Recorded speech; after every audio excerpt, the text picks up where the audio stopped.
Ici Pays Basque. Ici Pays Basque. Jusqu'à 19h. 100% sport et loisirs. Et comme on fait décidément super bien les choses, on va continuer à parler de pelote, mais cette fois en se tournant vers nos amis du programme Première Balle, son instigateur Eric Sajou avec nous, le délégué du programme Kylian Vaux en studio bien sûr, et loin des yeux mais près du cœur, notre premier invité. Il est cardiologue, il est président du collectif pour une France en forme, il est responsable du laboratoire de physiologie médicale à la faculté de médecine de Rennes. C'est le professeur François Carré qui est avec nous ce soir. Bonsoir professeur. Bonsoir. Et merci d'accepter notre invitation. Alors, on va rentrer directement dans le vif du sujet, si vous le voulez bien, puisque vous êtes un spécialiste de la physiologie, un fervent défenseur de l'activité physique, mais on voulait aussi vous entendre parler de santé mentale ce soir et vous demander quels sont pour vous les principaux bienfaits du sport sur la santé mentale, en précisant bien que là on parle pour le moment exclusivement des enfants. C'est quoi les bienfaits sur leur mental ? Alors les bienfaits de l'activité physique et sportive sur la santé mentale, en particulier des enfants, déjà ça permet d'avoir une meilleure confiance en soi, une meilleure aussi estime de soi. Ça permet aussi de favoriser l'engagement, de favoriser la capacité de maintenir pendant longtemps des efforts, accepter de progresser. Ça permet aussi de donner une sûreté dans la sûreté de tous les jours. Et puis aussi, quelque chose qui peut même être très important pour les parents, ça permet aussi d'améliorer les résultats scolaires, puisqu'on sait que les enfants qui font de l'activité physique et sportive ont des meilleurs résultats scolaires en moyenne que les autres.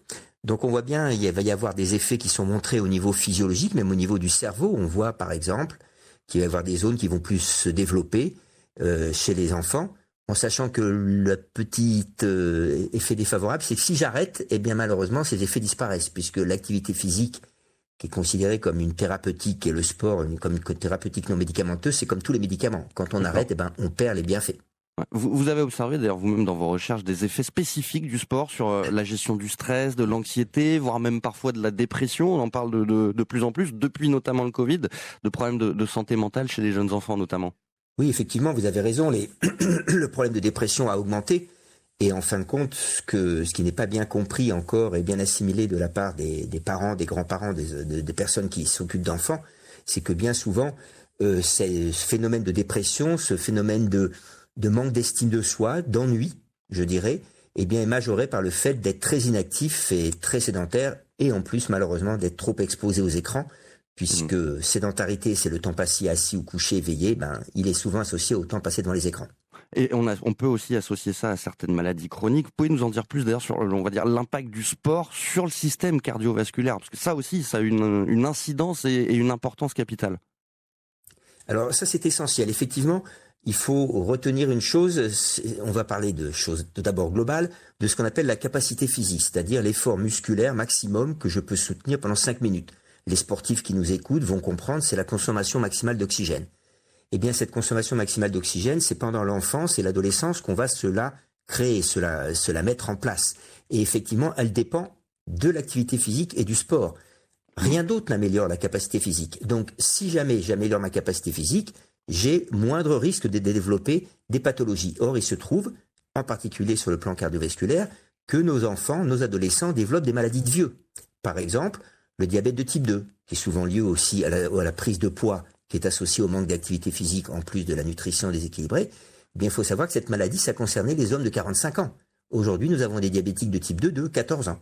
Wow. Ah oui, nous avons aussi une augmentation de la pression artérielle. Les collégiens de 11-12 ans aujourd'hui ont des pressions artérielles en moyenne plus élevées que les collégiens d'il y a 20 ans. Ils ont un taux de cholestérol, on sait que le cholestérol, c'est pas bon pour les artères, plus élevé. Ils ont un taux de glycémie, c'est ce que je viens de dire, au niveau du diabète. Donc en fait, ils sont en train de faire le lit, si je peux dire, de pathologies cardiovasculaires. Et par exemple, on sait malheureusement que chez les enfants surpoids ou obèses, malheureusement entre 6 et 11 ans, il y en a 1 sur 3 qui va avoir un accident cardiovasculaire avant 30 ans.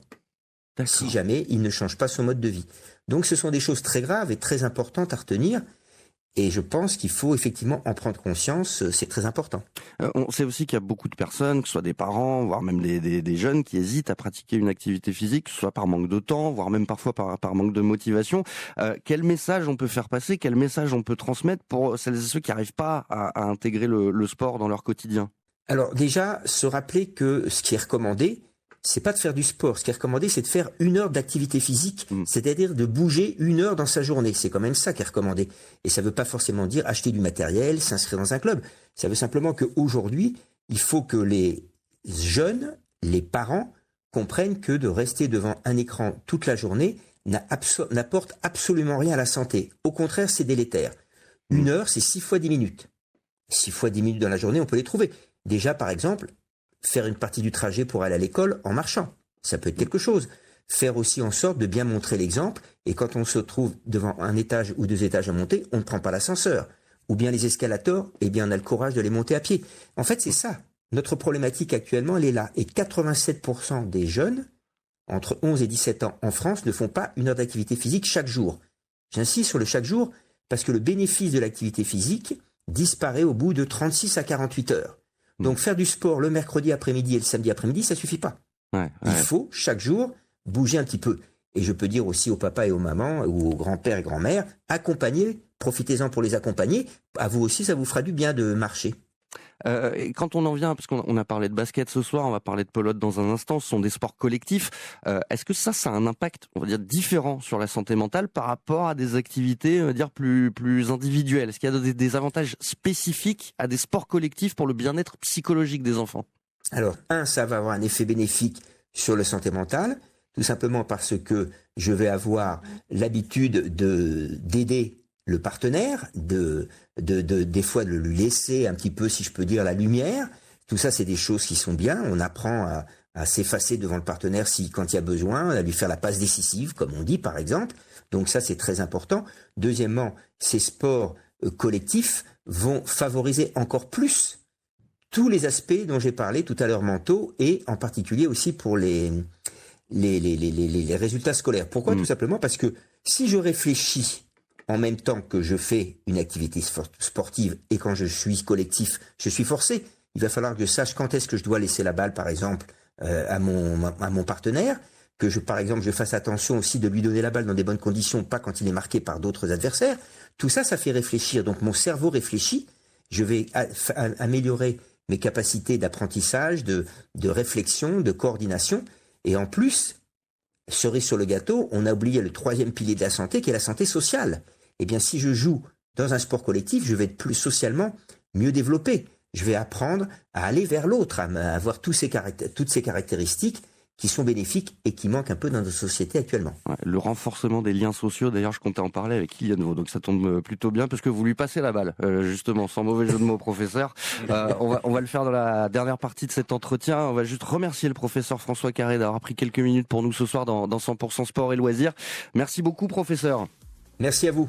Et à très bientôt, on l'espère, dans 100% Sport et Loisirs pour continuer à parler de ça, des bienfaits du sport, aussi sur le mental, hyper important.